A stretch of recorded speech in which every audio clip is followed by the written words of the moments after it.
tonight on Dateline. She was panicking. She said, "Becky's dead. Becky's dead." When somebody shot 14 times, that's significant. This was a cold-blooded execution. The entire city was shaken. Terrifying. Absolutely terrifying. She's going through a divorce. They both, by all accounts, were looking forward to getting the divorce behind them. We learned that she had a boyfriend. It's a big deal to look at any possible surveillance cameras. This is the night of the murder? Yes. It's a person on a bike in the middle of February. There was a footprint by the window. There's a person in the driveway multiple times. That was the first time it really registered with her that she or her children could be in danger. Everybody had a theory. Nobody would have had any evidence to back any of that up. There's no possibility of recovering from something like this. It's a hole that will always be there. It's a purgatory. A Valentine's visitor in the dark, a bike rider in the cold, and murder in the heartland. I'm Lester Holt, and this is Dateline.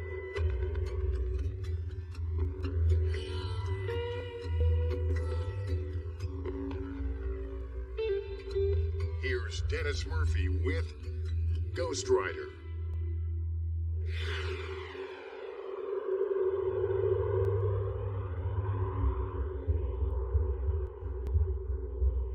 A winter's night. A cyclist pedals down deserted streets. The clickety-clack of gears grinding. The whir of a tire on pavement. The only sounds to pierce the silence in this small town. Security cameras, lonely sentinels in the dark of night, capture fleeting images of this ghostly rider. Who was it? Where were they going on that February night? And to what end?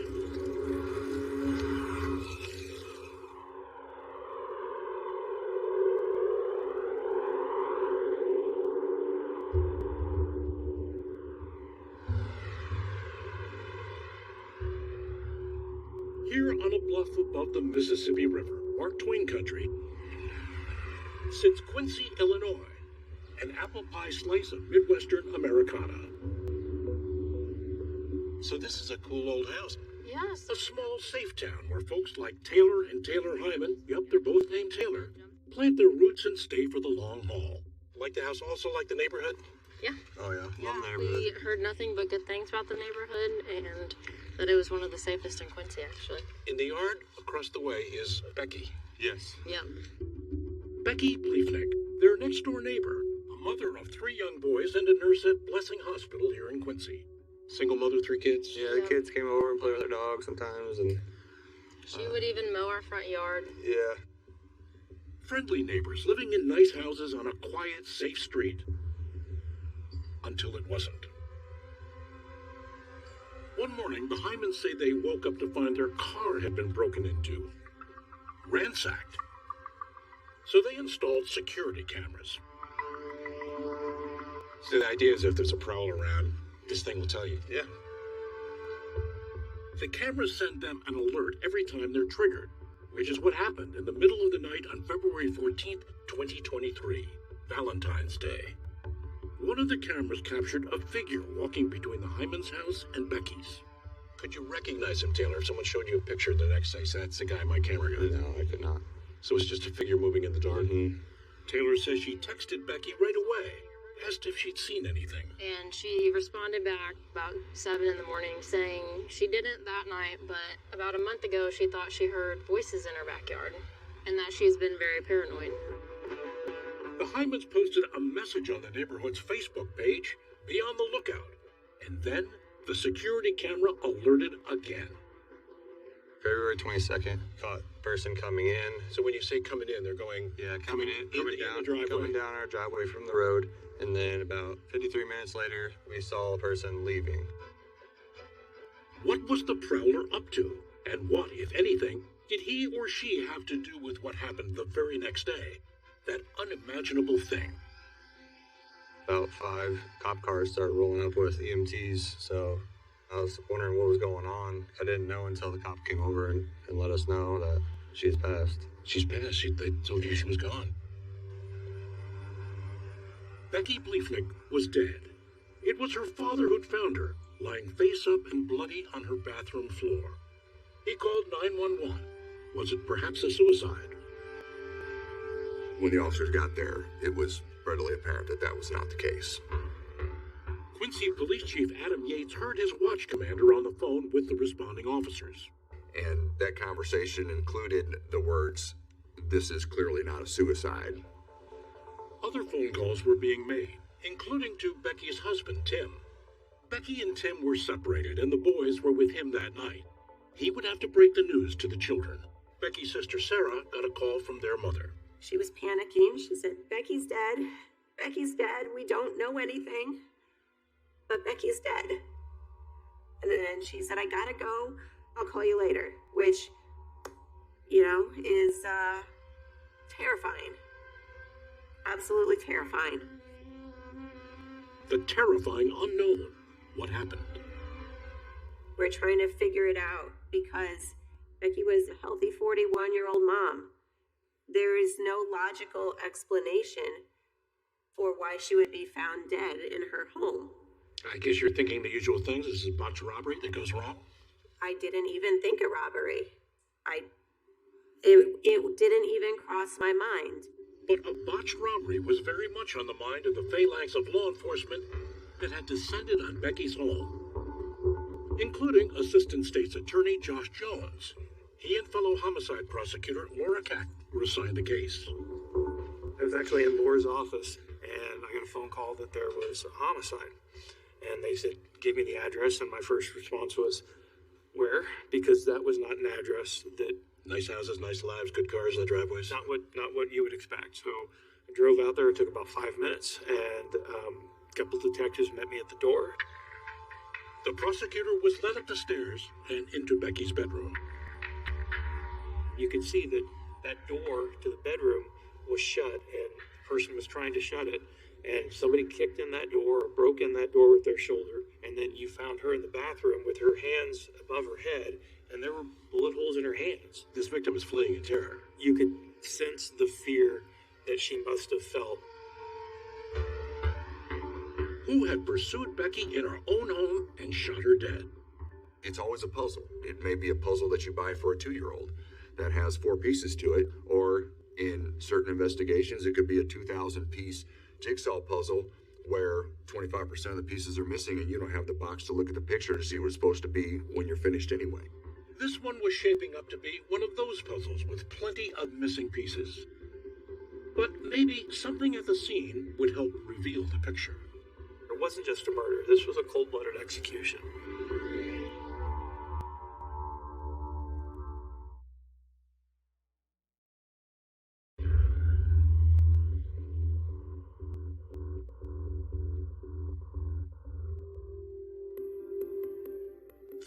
Year-old mother of 3, Becky Bleefnick, was dead.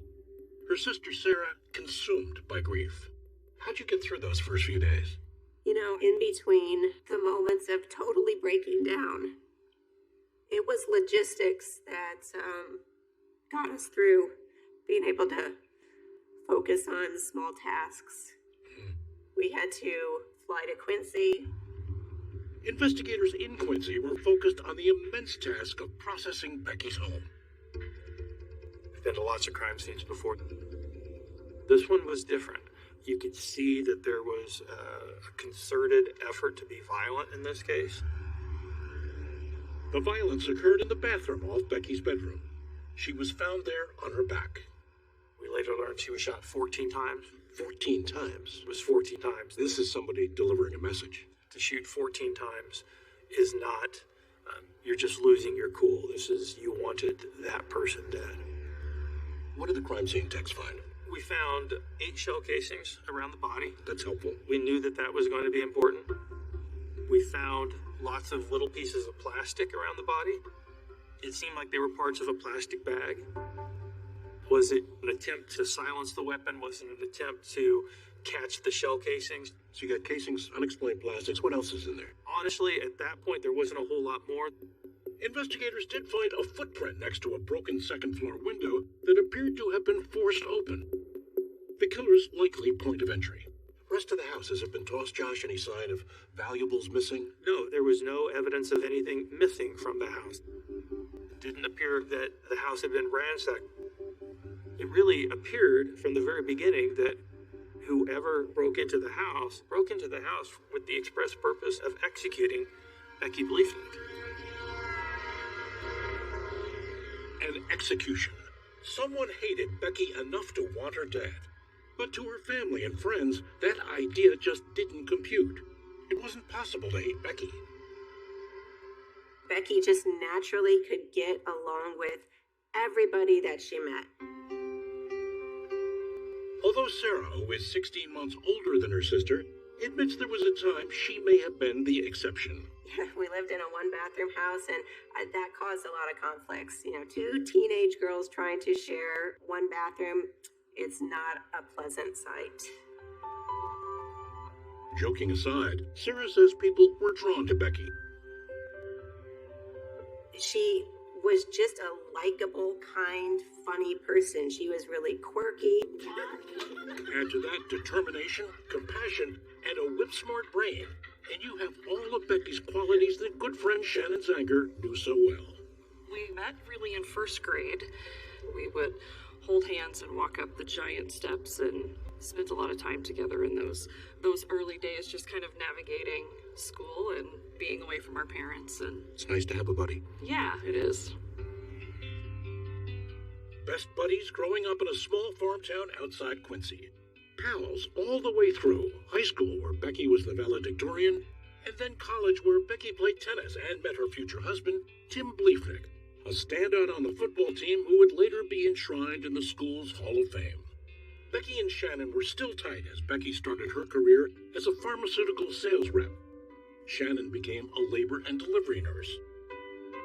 Babies. Those had always been part of Becky's life plan, according to her sister. Becky always dreamed of a family, and being a mother was her number one priority. And when it came time for Becky and Tim to have children, her friend Shannon, the labor and delivery nurse, was there. You the first grade mates holding hands going up and starting life in school, and now that you're delivering her child. Yeah. How important was that? To be able to be there and hold the hand of your friend as she meets one of her children it's not something that you can put into words adequately. But those happy times had a dark cloud. Shannon had a child born 6 weeks before Becky's first son, who became gravely ill. So she's first learning motherhood, and I was dealing with, my fourth baby being sick, and Becky would be there for you. Absolutely, she most definitely was. Tragically, Shannon's child passed away. But the experience of watching what Shannon and her family went through, the care her son received, and his spirit through it all, inspired Becky to change careers and become a nurse. Becky graduated from nursing school at the top of her class. Again. I wrote this speech because I wanted my friends to know how much she and her son have affected me, inspired me to be a nurse, and challenged me to be a better person. Becky was born for this role. She has an innate quality that you can't teach in a nurse. She wasn't just good at testing. No, absolutely not. She did the important part, the caring part. It really was her calling. She really provided comfort to people in their greatest time of need. But sadly, nobody had been there for Becky at her greatest time of need. She was dead, and what was left now was for the police to find her killer. They were speaking with the neighbors. A couple hours after the body was found, that's when they came over and asked us questions. The Hymans told them about their security camera footage. Investigators were eager to take a look. Obviously, with any investigation, it's a big deal to look at any possible surveillance cameras. That could be a solve for your case right there. Absolutely. I was like, this could be awesome.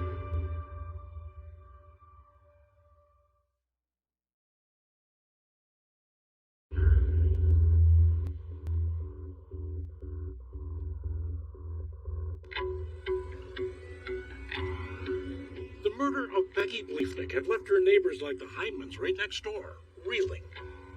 I was just nervous to be around in general, with something happening so close to your home. The Hymans hoped their surveillance cam video of the prowler outside their home could help police catch Becky's killer. So did prosecutors Josh Jones and Laura Keck. Initially, we thought we had surveillance video the night of the murder, so we were excited. Got my attention. Tell me more, huh? Could be a solve for your case right there. Absolutely. I was like, this could be awesome. And then it turns out, one, the camera angle was not good, and two, it was not the day of the murder, it was the night before. And you couldn't tell who it was. I would be hard-pressed to even say if it was a man or a woman. The same was true of the image the Hymans camera captured about a week earlier. Still, it was a potential lead, so detectives hit the pavement looking for more video. It's kind of like finding a needle in a stack of needles a lot of times, because a lot of folks have video surveillance now on their houses. The detectives worked their way out from Becky's house, knocking on doors of homes and businesses, asking the same question over and over again. Do you have video cameras? And did you capture anything, around this particular time, just to see if there's any additional evidence, maybe of someone driving to and from, or walking to or from, or something like that? The search paid off, because something like that was exactly what they uncovered. Laura, there's a figure seen on somebody's video of a guy on a bicycle. Yes. This is the night of the murder? The night of the murder, yes. And you see the person riding the bike and then turn towards the direction of Becky Bleefnick's house. And I will also say, it's a person on a bike in the middle of February, which it's very cold in Just Quincy. the circumstances alone. Yes, and it's the middle of the night. So, that part is very strange. The bike didn't appear to have reflectors, which made it hard to see. But a few blocks away, also on the night of the murder, another camera picked up what appeared to be the same cyclist pedaling toward Becky's neighborhood, and a short time later, heading back. How much information did the video give you? Could you tell? Short, tall? None of that. All you could tell is there's a person riding a bicycle. Each video by itself is not super helpful, but each video, when it becomes part of the video before or the video after, is how these videos become that much more important. The videos fit together to form an important piece of that puzzle. Investigators had a suspicious cyclist in the area on the night of the murder. And as they kept digging, they came across that same bike moving along the same route on 2 other nights. And those sightings match right up, date and time, with the prowler in the driveway videos turned over by the Hymans. Given the timing, police now believe that the cyclist and the prowler were the same person. And in all likelihood, the person who killed Becky. But they wouldn't be able to get an ID from the videos alone. They didn't even know if they were looking for a man or a woman. So they turned to Becky's inner circle. They were actually reaching out to us, giving us information. You may want to talk to this person, you may want to talk to that person. They started to learn more about Becky and her soon-to-be ex-husband Tim. They'd once come across as the perfect couple. He was a big personality, remembers Becky's friend Shannon. Kind of a name in town. He was a star. For sure, yeah. Very athletic, good-looking, charismatic guy. And she was pretty proud of him. And you could tell that in the beginning. I think they naturally gravitated toward each other, and they complemented each other at that time in their life.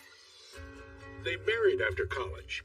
Tim was a successful salesman, and the couple owned a trailer park and part of a CrossFit gym where Tim worked out regularly. It made it easier for this salesman to pitch his favorite product, himself. He relished the spotlight, literally, taking center stage at charity events, and appearing with his parents and brothers on the TV game show Family Feud, where he basked in the laughs he got for one of his answers. What's the biggest mistake you made at your wedding? Honey, I love you, but said I do. Saying I do was the biggest regret. Yeah. I'm gonna get in trouble for that, aren't I? And the audience eats it up. They go crazy. Sure. But back home, Becky not so much, says Shannon. There was some truth in what he said, she thought. I think she felt it at that point. And you think that's the beginning of the end? From my perspective, yes. Yeah. Sarah says the marriage had been unraveling in part because Tim wasn't pulling his weight. Tim was very much absent in home life. And we used to say, kind of in a joking manner, but certainly not in a funny manner, that Becky was a single married mother. It was Tim who filed for divorce in 2021, moved out of the house. The boys had been with him the night Becky was killed. Police, of course, would have to check out Tim. But there was another man in Becky's life for the authorities to consider. A new guy named Ted Johnson. Our detectives became aware of the fact that Mr. Johnson and Miss Believnik had a relationship, and they reached out to Mr. Johnson. Ted told detectives that he had stayed overnight at Becky's house on Valentine's Day, February 14th. You'll want to remember that. And he was also there on the 21st, 2 days before her body was found, making him possibly the last person known to have seen her alive. As for the night of Becky's murder, Ted said he stayed home, hadn't seen her. That would have to be verified. So we certainly explored that, and we followed that path. But that wasn't the only path they followed. You must have known instinctively your guy was in trouble. Absolutely. Suspect number one.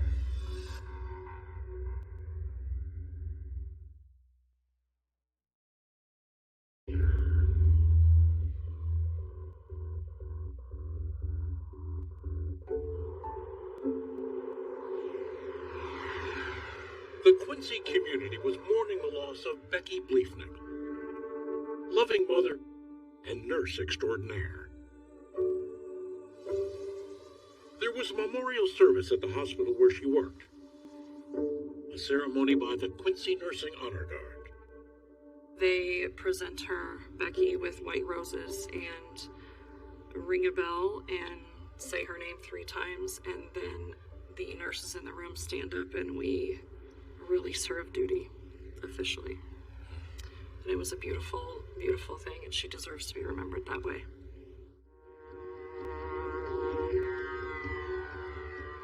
She certainly does not deserve to be remembered as the victim of a terrible crime. One the authorities were working double time to solve. They knew Becky had that new man in her life, Ted Johnson. He had agreed to speak with the police. He gives us appropriate answers. He's cooperative with the police. There's no evidence that he was involved. There was no evidence of motive. And so we start looking at a different path and focusing our efforts in a different path. Down a different path and on a different man. Becky's estranged husband, Tim Believnik. Tim, handsome, charismatic, gregarious. I can't say I blame the police for him being a suspect. Casey Schnock was Tim's divorce attorney at the time, but she also handles her share of criminal defense cases. You must have known instinctively your guy was in trouble. Absolutely. Suspect number one. Did you tell him it's going to be bad? I told him you need to keep your mouth shut. And under no circumstances do you talk to anybody. I spoke with one of the investigators that was on the scene that night, and I told her that, Tim wants to be helpful to the investigation, but he needs to focus on his kids right now. Tim's kids were also his alibi. He says he was home with them on the night of the murder, according to Casey. And it was Tim who alerted Becky's father that something was off when he told him Becky wasn't responding to his texts about the boys. Becky and Tim had been separated 2 years by then. Could they be civil with one another? They could be. They had gotten a lot of the ugliness out of their system by the time February rolled around, and they both, by all accounts, were looking forward to getting the divorce behind them. But investigators had pulled those divorce records and didn't like what they saw. It's not only that she's going through this divorce, but it's actually scheduled to go to court a week after the murder. So it hasn't all been settled? No, in fact, there were multiple issues that were contentious at that point. They were fighting over the big 2 issues, money and custody. Shannon noticed it was taking a toll on her friend Becky. The divorce is wearing It her was. out, because She just looked sort of beaten down by the whole process.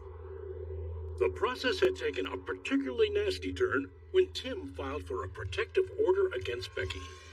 She followed suit with one of her own. The dueling petitions laid bare a marriage in its death throes. Accusations flew back and forth of poor parenting, verbal assaults, harassment, and rage-filled destruction of property. There were also accusations of pushing and grabbing, but no documented physical injuries. Tim's attorney says it was all a lot of smoke, no fire.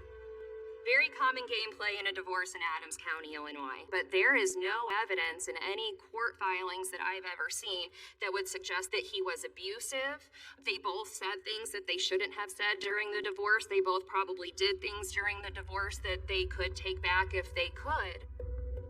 Becky also filed for a protective order against Tim's father, Ray. She accused him in court filings of inappropriate sexual behavior with female members of Tim's extended family, including minors. Accusations that had been floating around Tim's family for years.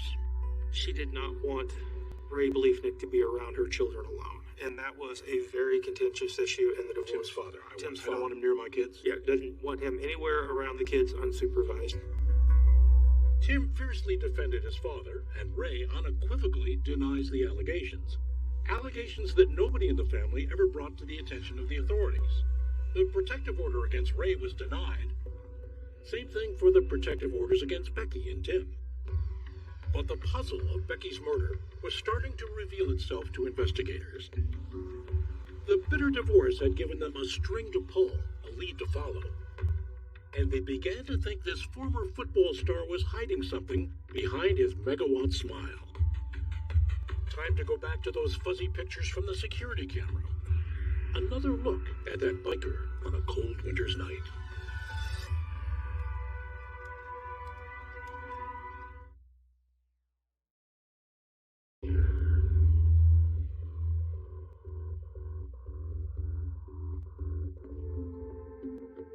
Tim Beliefnick was used to being the center of attention. From his college days as a hero on the football field, to parties organized around that appearance on Family Feud, and the comment that made some people wonder. Honey, I love you, but said I do. But there were different sets of eyes on Tim now, and they weren't looking to heap laughter and praise. Investigators were hearing that in the privacy of his own home, the outwardly charming Beliefnick was a starkly different man. Domestic violence doesn't always manifest itself as the wife with a black eye, does it? It doesn't. You know, Tim can put on a show, and that show did not play out in their household. He was very emotionally abusive to Becky. You know, he was very, very controlling.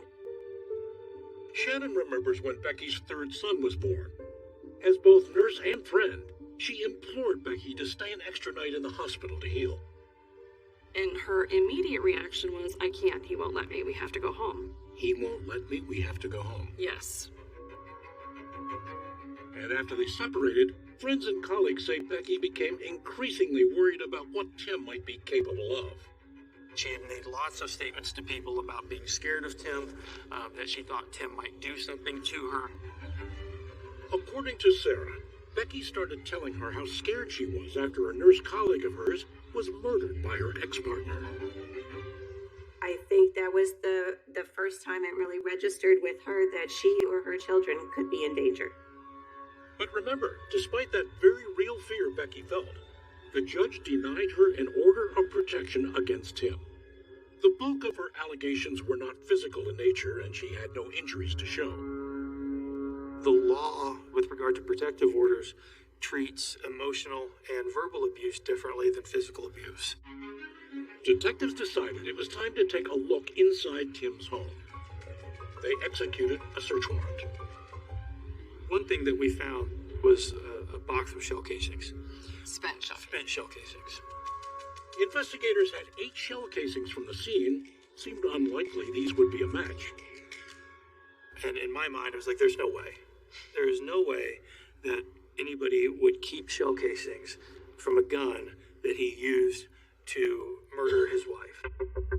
The shell casings were sent to the lab for testing. You never know. Investigators also found plastic shopping bags that looked similar to the shards of plastic found near Becky's body. And we seized a computer, and we didn't know what we were going to find on that.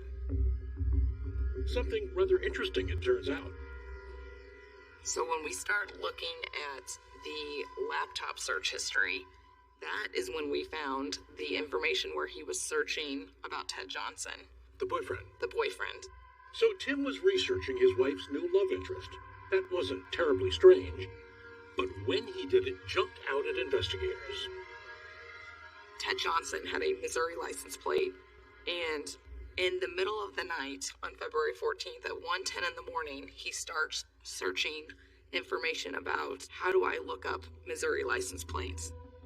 Valentine's Day. Why was that important?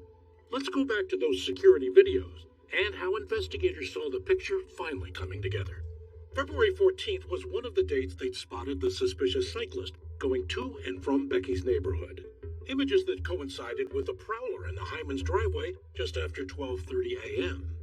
And February 14th was the very same night the boyfriend told police he had stayed over at Becky's, parked his car outside. So, was this Tim? Biking to his wife's house? Up to no good, but then scared off by seeing a strange car with Missouri plates. Then biking home just before 1 a.m. The timing was just too perfect. They thought, had to be him. Because you see a person in the driveway, you see a person on the bike, you see the person riding back, and then at 1:10 a.m. he goes down the rabbit hole into these Google searches. And if Tim was the cyclist that night, the theory went, he had to be the cyclist the night of the murder as well. And when investigators were poking around less than a block from Tim's house, they found a bike. Ditched behind a garage, and it didn't have any reflectors on it.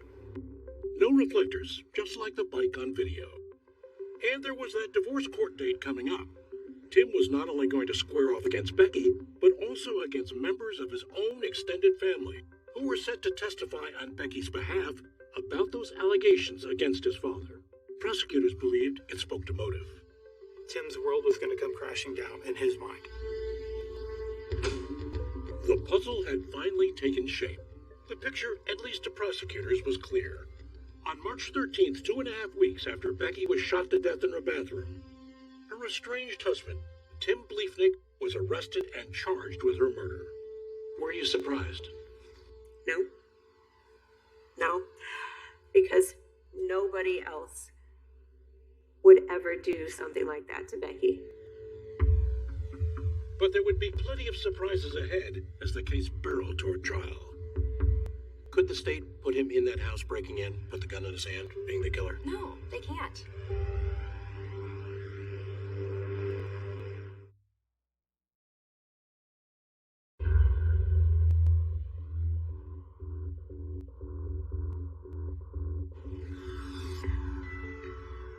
Murder trials are complicated, time-consuming affairs. It can be years between an arrest and a jury hearing evidence in a case. And preparing for one is no small feat. So what prosecutors Josh Jones and Laura Keck were about to do was downright nuts. So what's your shot clock? What are you up against here? 90 days. 90 days. They wanted no bail for Tim Bleefnick, and the judge agreed. But in Illinois, if a defendant is held without bond, the state is required to bring the case to trial within 90 days. We got 90 days to take this to a jury. A ton of evidence still to come back from the lab. The defense could have asked for a delay, but Tim's attorney, Casey Schnock, chose not to. So now you're both playing chicken against the clock, right? Oh, yeah. I dropped everything, all hands on deck. You like to make an opening statement? Remarkably, both sides were ready when the trial began in May 2023. The last minutes of Becky Bleefnick's life were not spent surrounded by family, friends, and lovers.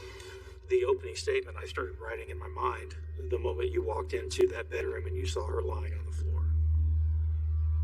No, the last minute of Becky's life were spent in fear, in pain, and terror. The prosecutors presented all the evidence they'd assembled in that compressed time period. They led the jury through the steps they believed proved Tim was the one riding the bike and lurking in the neighbor's yard on those security cameras. They even told the jury how they think he got the bike. We found that he had a burner Facebook profile, a John Smith.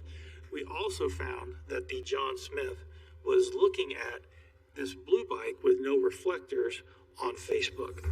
The bike for sale was strikingly similar to the blue bike with no reflectors found abandoned near Tim's house. And there was more evidence on Tim's phone. More suspicious internet searches. His phone shows searches for the phone.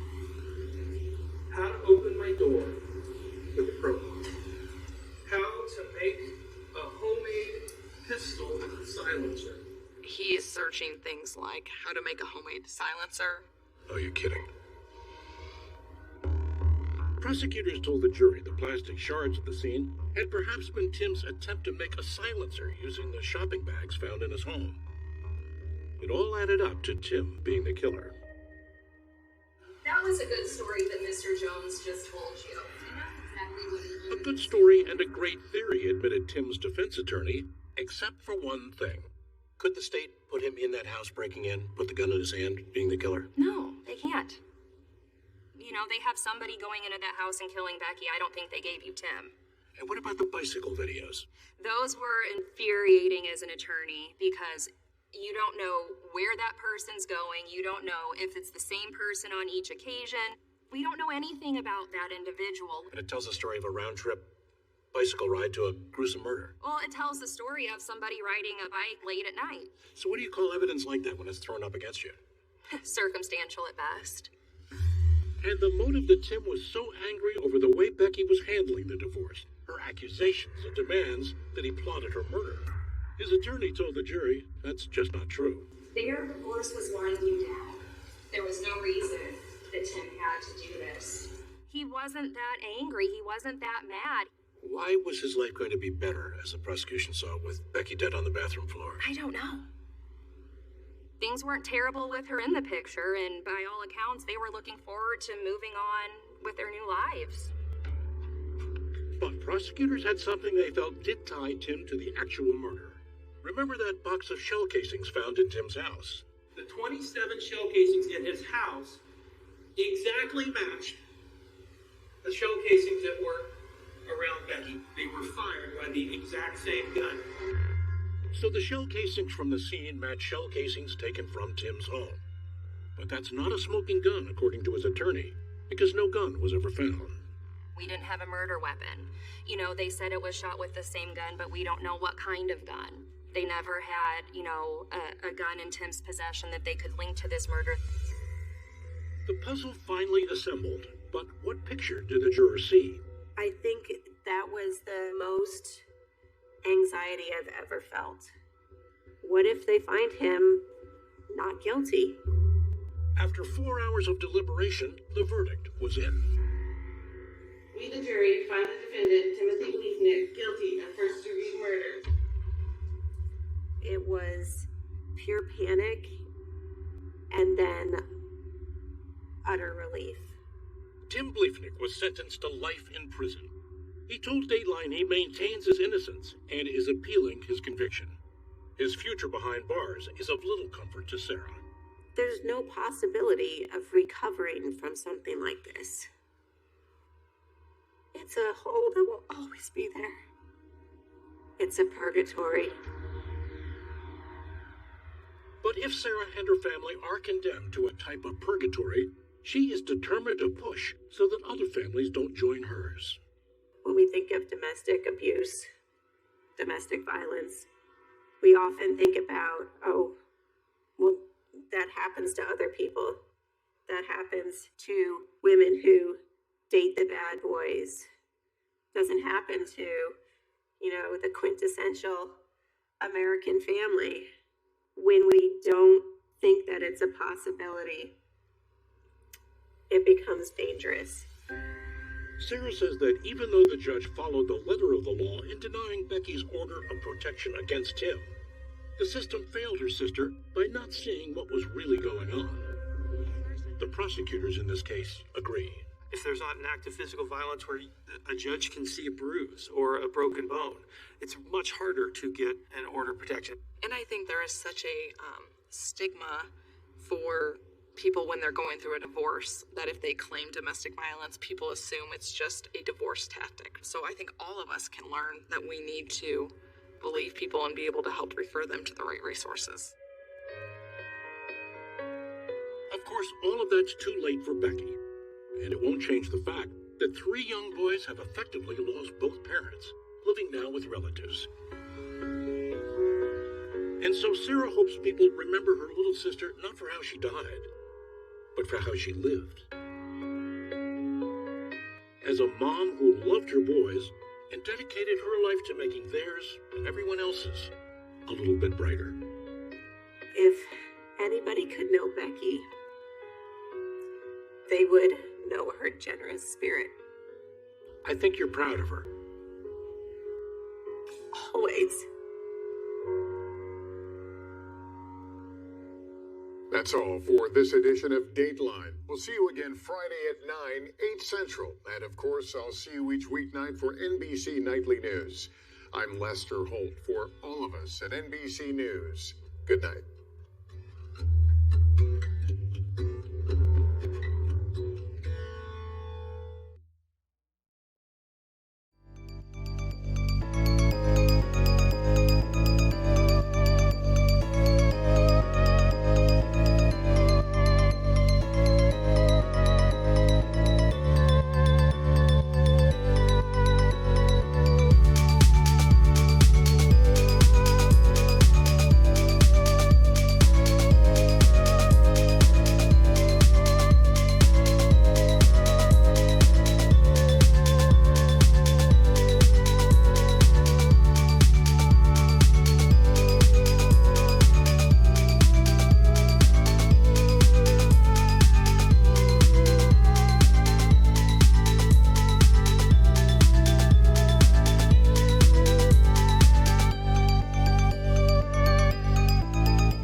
Honey, I still love you. Honey, I still love you. You are my love so long. It hurts me so deep in.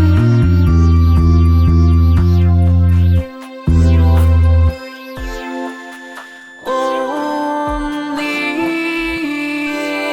in time will tell the truth.